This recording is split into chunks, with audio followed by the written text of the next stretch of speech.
가난하여도 성실하게 행하는 자는 부유하면서 굽게 행하는 자보다 나으니라.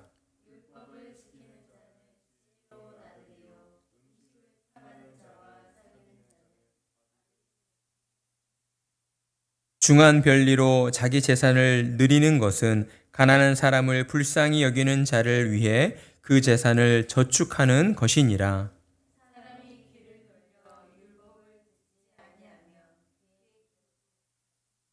함께 읽습니다. 정직한 자를 악한 길로 유인하는 자는 스스로 자기 함정에 빠져도 성실한 자는 복을 받느니라. 아멘. 오늘 우리는 성실한 자는 복을 받으리라는 제목으로 말씀의 은혜를 나누도록 하겠습니다. 최근에 전주에 있는 한 쓰레기 재활용 센터에서 가스 폭발이 일어나 5명이 중화상을 입은 사고가 발생했다고 합니다.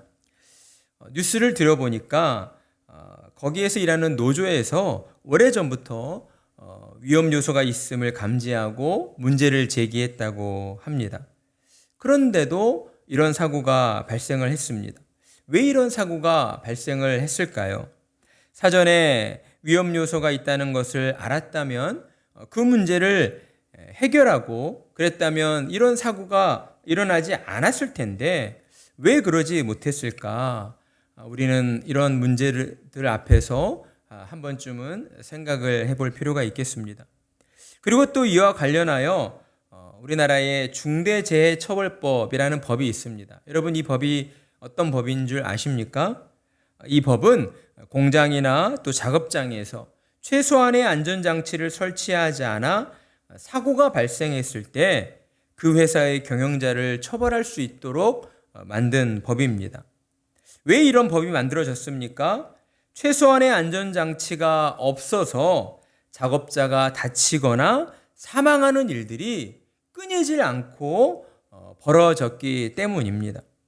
그렇다면 우리는 또 생각해 볼 수 있죠. 왜 최소한의 안전장치를 설치하지 않은 걸까? 태희, 왜 최소한의 안전장치를 설치하지 않았을까요? 돈을 아끼려고.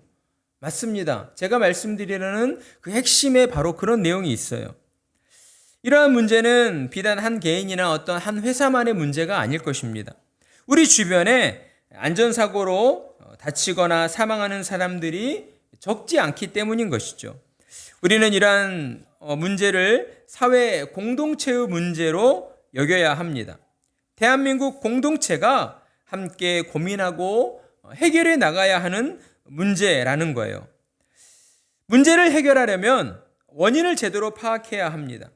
여러분은 무엇이 원인이라고 생각하십니까?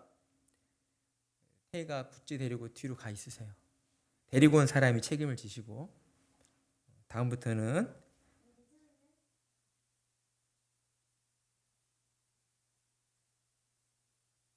안고 가세요.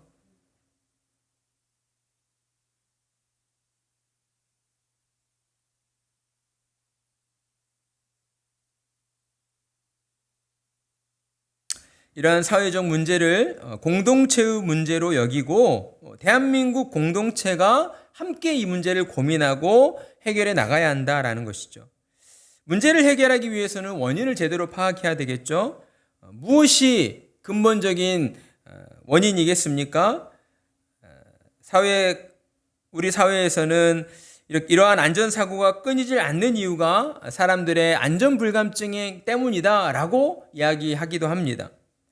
그러나 저는 그보다는 이러한 어떤 안전사고의 근본적인 원인은 우리 사회의 모든 가치의 핵심이 저비용, 고수익에 있기 때문이다. 즉, 적은 돈으로 큰 수익을 내야 한다는 이러한 가치관에 함몰되어 있기 때문이다 라고 생각을 하는 겁니다. 그러다 보니 이런 말까지 나오는 거예요. 사람의 생명과 회사의 이익, 어느 쪽이 더 중요한가? 여러분, 이게 말이 되는 비교입니까? 말이 안 되는 비교이죠. 그런데 이러한 비교와 이러한 말들이 우리 사회에서 공공연하게 이야기되고 있다라고 하는 겁니다. 여러분은 어떻게 생각하십니까? 이러한 생각들이 정상적이라고 생각하십니까? 저는 그렇지 않다라고 생각합니다. 이런 면에 있어 교회와 성도들은 마땅히 사람의 생명을 최우선으로 소중히 여겨야 합니다. 그러나 어찌된 일인지 우리 사회는 사람의 생명보다 돈을 더 중요하게 여기고 있다는 거예요. 우리 사회 곳곳에서 그리고 심지어 교회 내에서도 사람의 가치보다 공동체의 이익과 또 어떤 일의 효율성을 더 중요하게 여기고 있다라고 하는 것입니다. 그러니 우리 사회가 건강하게 발전할 수 있겠습니까? 그럴 수 없다는 거예요. 이러한 분위기 속에서는 갈수록 극도의 개인주의와 이기주의만 팽배하게 될 것입니다.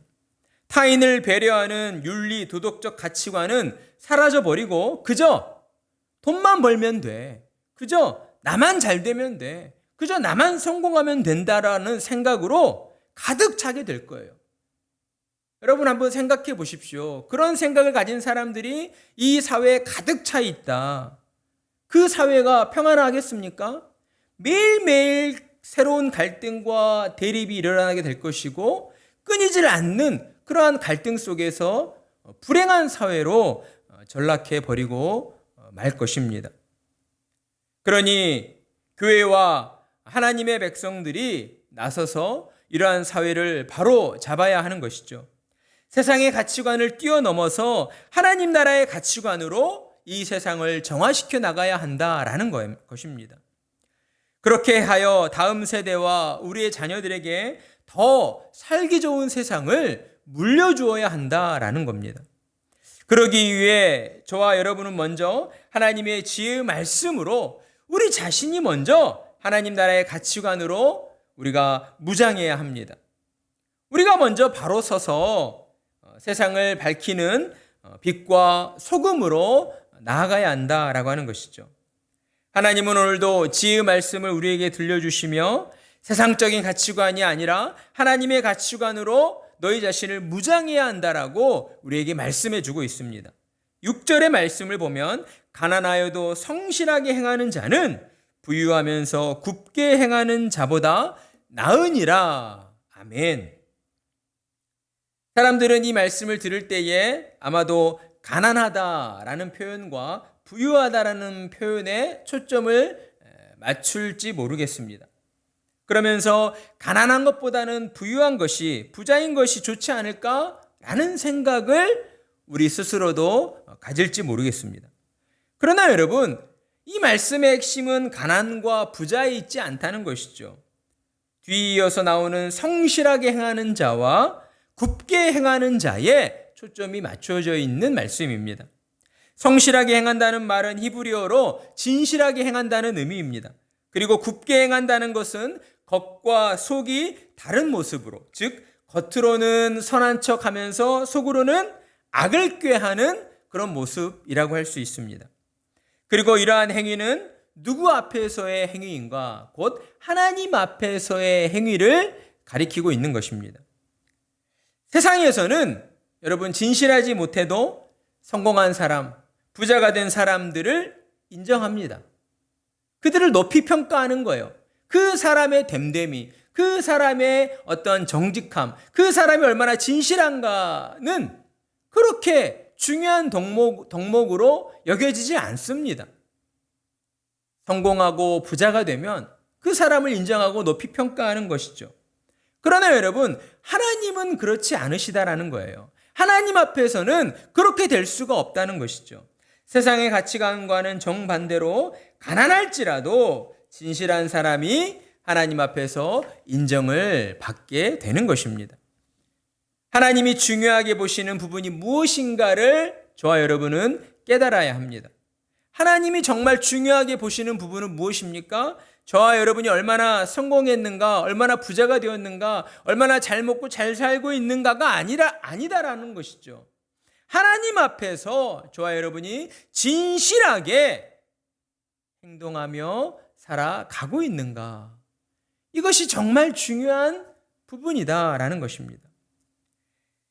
그러면서 우리는 하나님 앞에서 진실하게 행동하는 사람이 어떠한 사람인가를 또한 명심할 필요가 있습니다. 첫째, 하나님을 신실하게 신앙하는 도덕적인 사람입니다. 하나님 앞에서 진실하게 행동하는 사람이 윤리 도덕적인 측면과 거리가 멀다? 그것은 가짜인 것이죠. 하나님 앞에서 진실하게 행동하는 사람은 세상에서도 도덕적인 삶을 추구하게 되어 있습니다. 가난할지라도 구차하게 살지 않으려 애쓰는 사람인 것이겠죠. 언제 어디서나 정직하게 말하고 행동하는 사람일 것입니다. 또한 두 번째로 하나님 앞에서 진실하게 행동하는 사람은 자기 삶에 만족함이 있는 사람입니다. 타인과 자신을 비교하지 않기 때문이에요. 세상과 자신을 비교하지 않기 때문입니다. 비교하면서 스스로를 불행하게 만드는 어리석은 사람이 아니다라는 거예요.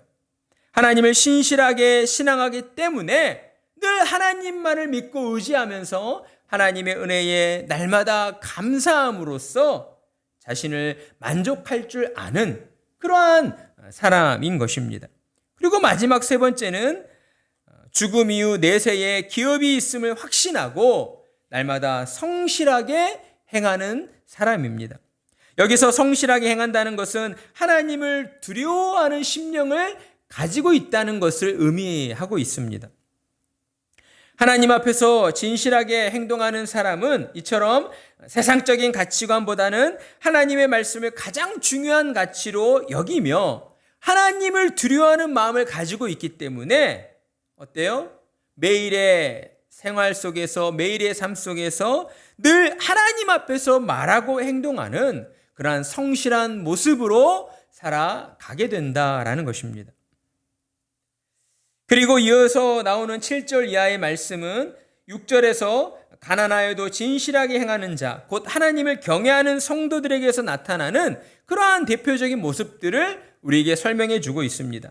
7절의 말씀, 율법을 지키는 자는 지혜로운 아들이요 음식을 탐하는 자와 사귀는 자는 아비를 욕되게 하는 자니라. 아멘. 하나님을 경외하는 사람이 무엇으로 자신이 만족하게 되는가, 이것을 바로 아는 사람이다라는 거예요. 그러니까 무엇이 나 자신을 만족하게 해주는가를 바르게 알고 있는 사람을 지금 설명해 주고 있는 것이죠. 음식을 먹음으로써 자신의 배를 채우고 즐겁게 할 수는 있겠지만 그것으로서 자신에게 참된 만족을 주지는 못한다라는 겁니다. 하나님의 말씀, 곧 율법을 듣고 지키는 것으로서, 하나님의 말씀을 듣고 순종하는 것으로서 참된 만족을 얻게 된다는 사실을 온전히 깨닫는 사람, 그 사람이 곧 하나님을 경외하는 사람이다라고 하는 것이죠. 그렇기 때문에 참된 신자는 육신의 쾌락과 즐거움만을 추구하며 살지 않는 것입니다. 왜냐하면 그것들은 마치 마약처럼 아주 잠깐 우리를 즐겁게 하고 만족하게 하지만 그것들이 이내 사라져버리고 그 가운데에 더 큰 공허함과 또 더 큰 갈증만을 우리에게 만들어내기 때문인 것입니다. 그러나 하나님의 말씀을 듣고 순종하는 것에는 우리의 영혼이 가득 채워지는 참된 기쁨과 온전한 만족이 주어지게 된다라는 것이죠. 하나님께서는 그러한 성도들을 참으로 기뻐하십니다. 하나님이 기뻐하시는 성도들의 심령 가운데에 하나님이 주시는 참된 평강으로 충만히 채워지는 것은 당연한 것이다라는 것입니다. 하나님이 기뻐하시는 성도들은 하나님의 말씀을 듣기만 하고 행하지 않는 자가 아닙니다. 하나님의 들은 말씀대로 삶 가운데에서 행동하며 실천하는 성도들이다라는 것이죠. 저와 여러분이 그러한 성도들로 살아가기를 간절한 마음으로 축복합니다. 그리고 이어지는 8절은 이제 하나님을 경외하는 성도들을 위해서 세상에 감추어 놓으신 비밀 한 가지를 우리에게 말씀해 주고 있습니다. 우리 8절의 말씀 함께 읽어보겠습니다. 시작.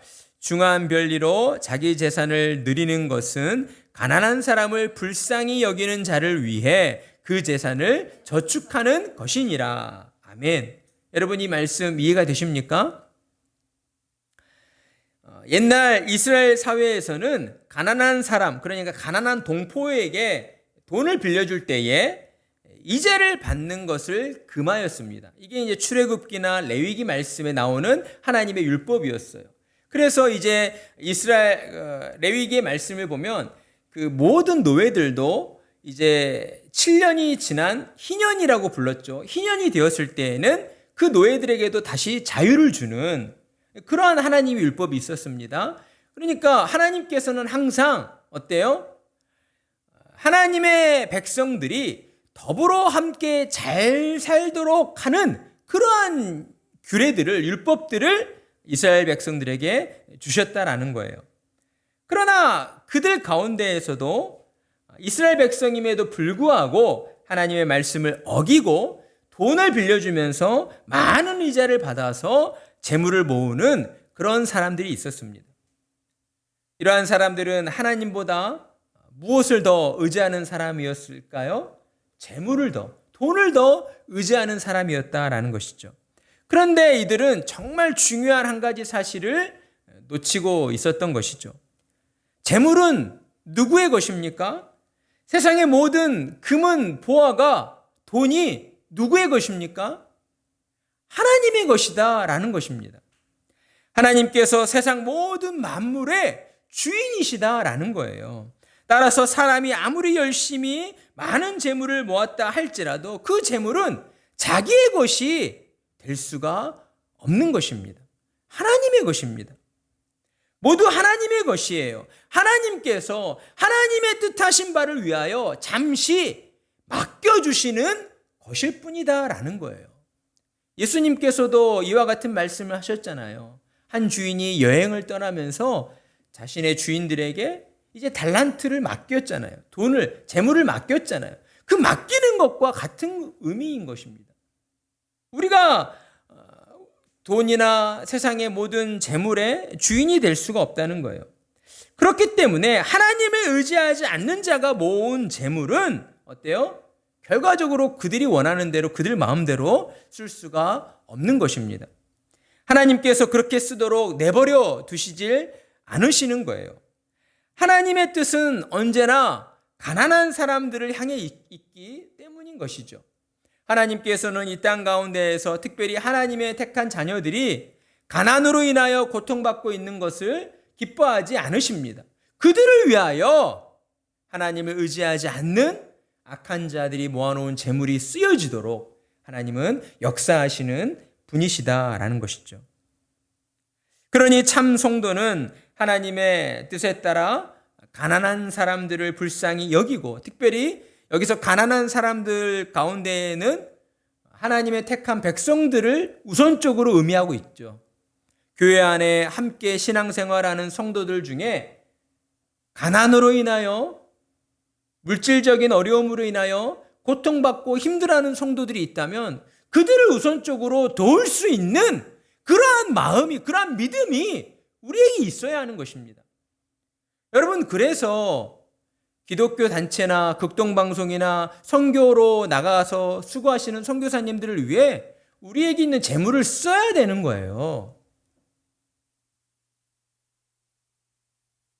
목사가 여러분에게 어느 단체에 얼마씩 후원하십시오, 기부하십시오라고 권면하지 않더라도 우리 스스로가 그러한 일들에 관심을 가지고 거기에 기부도 하고 후원도 해야 한다라는 것입니다. 그것이 하나님을 경외하는 신자들의 그러한 재물에 대한 바른 그러한 사용법이다라고 하는 것이죠. 가난한 자를 돕고 가난한 자들이 또한 더불어 함께 잘 살아가는 것이 하나님의 뜻임을 저와 여러분은 명심하고 하나님의 뜻을 위하여 우리에게 주어진 재물을 사용하는 성도들이 되어야 하겠습니다. 그리고 이제 9절의 말씀은 하나님을 경외하는 성도가 신앙생활을 함에 있어 조심하고 경계해야 될 부분을 말씀해 줍니다. 9절의 말씀, 사람이 귀를 돌려 율법을 듣지 아니하면 그의 기도도 가증하니라. 아멘. 여러분, 기도한다는 것은 참 좋은 것이죠. 하나님께서 우리에게 항상 기도하라고 말씀하셨잖아요. 그러나 여러분, 하나님이 듣지 않으시는 기도가 있다라고 하는 것을 우리가 명심해야 한다라는 것입니다. 여기서 귀를 돌린다는 것은 하나님의 말씀에 순종하지 않고 반역하겠다라는 의미라고 할 수 있어요. 간혹 교회를 다니시는 분들 가운데에 이런 분들이 있습니다. 말씀을 듣는 데에는 관심이 없고 오로지 기도에만 관심이 있는 분들이 더러 있어요. 그래서 기도하는 어떤 장소에만 열심을 내어 찾아다니시는 그러한 신자들이 있습니다. 겉으로 보여질 때에는 열심히 기도하니까 정말 신실한 신앙을 가진 그러한 신앙의 모습으로 보여질 것입니다. 그러나 결정적인 문제가 있죠. 바로 말씀을 듣지 않는다는 거예요. 말씀을 듣지 않고 기도에만 집중한다. 여러분 한번 생각해 보십시오. 어떤 기도가 드려지겠습니까? 하나님의 말씀을 듣지 않고 기도만 집중해요. 어떤 기도를 하게 될까요? 아마도 무속신앙인이 기도하는 모습과 별반 다르지 않을 것입니다. 비나이다 비나이다 무엇을 빌어요?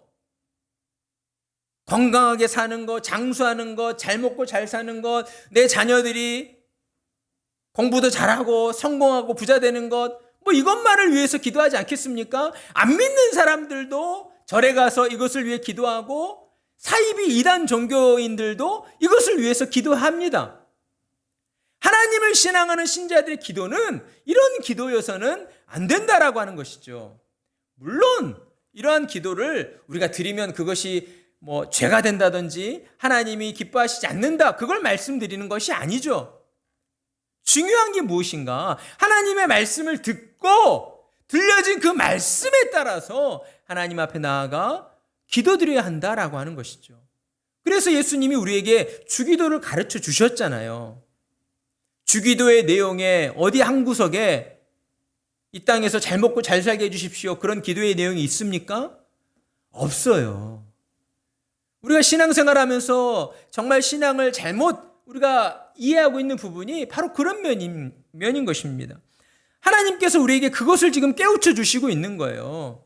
귀를 돌려서 막아버리고 율법을 듣지 않아, 하나님 말씀을 듣지 않으면서 그저 내 마음속에 바라고 원하는 바를 가지고 하나님 앞에 나아가 그냥 기도만 하는 것, 하나님이 듣지 않으신다고요. 우리는 그런 기도를 하는 어리석은 사람들이 되어서는 안 될 것입니다. 하나님을 경외하는 성도라고 한다면 최우선적으로 하나님의 말씀을 들어야 하는 것이죠.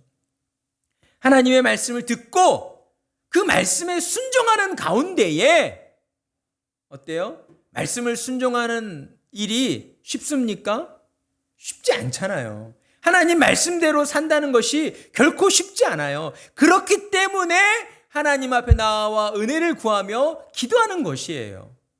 하나님의 말씀대로 살게 해달라고, 은혜를 주시라고 기도하는 것이지 내 육신의 만족과 즐거움을 위해서 하나님 앞에 기도하는 것 아니다. 명심하십시오. 하나님의 말씀을 듣고 말씀대로 순종하며 살기 위해서 하나님께 은혜를 구하러 나와 기도해야 된다. 그렇게 기도하는 자를 하나님은 기뻐하십니다. 그러면서 10절의 말씀으로 오늘 말씀의 결론을 짓고 있어요. 하나님을 경외하는 자, 곧 성실하게 하나님의 말씀에 순종하는 자에게 하나님이 무엇을 주신다고요? 복을 주신다라고 우리에게 말씀해 주고 있습니다. 우리 10절의 말씀 함께 읽겠습니다. 정직한 자를 악한 길로 유인하는 자는 스스로 자기 함정에 빠져도 성실한 자는 복을 받느니라. 아멘. 여러분, 서두에 말씀드렸잖아요. 성실한 자가 어떤 사람이에요? 진실한 자, 곧 하나님을 경외하는 자를 의미하고 있는 것이죠. 하나님을 경외하는 사람에게는 하나님께서 복을 주신다라고 우리에게 약속을 해주시고 있는 것입니다. 우리가 살아가는 이 세상은 천국이 아닙니다. 그렇기 때문에 정직한 자, 곧 의인들을 유혹하고 유인하여 넘어뜨리려는 그러한 사탄의 수하들, 악한 사람들이 우리 주변에 많이 존재하고 있습니다. 그렇기 때문에 저와 여러분은 영적으로 깨어 있어야 하는 거예요. 하나님의 말씀을 듣고 영적으로 깨어 있어야 우리 주변에 있는 사람들 가운데에서도 누가 사탄의 수하가 되어서 우리를 유혹하고 우리를 믿음의 길에서 넘어뜨리려 하는가를 우리가 분별할 수 있어야 하는 것입니다.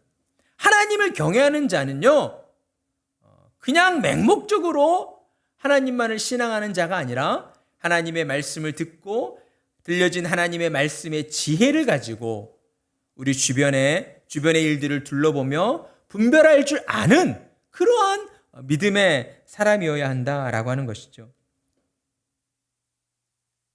하나님을 경외하는 자를 하나님은 기뻐하시고 불꽃 같은 눈동자로 지켜주시며 하나님만의 그러한 신비한 방법들로 저와 여러분을 악한 자들의 소나기에서 건져주시고 그리고 도리어 원수의 목전에서 상을 차려주시는 그러한 놀라운 복을 우리에게 베풀어 주시는 것입니다. 어떠한 사람들에게 이러한 복이 주어집니까? 하나님을 진실하게 경외하는 자에게 이러한 복이 주어진다라고 하는 것입니다.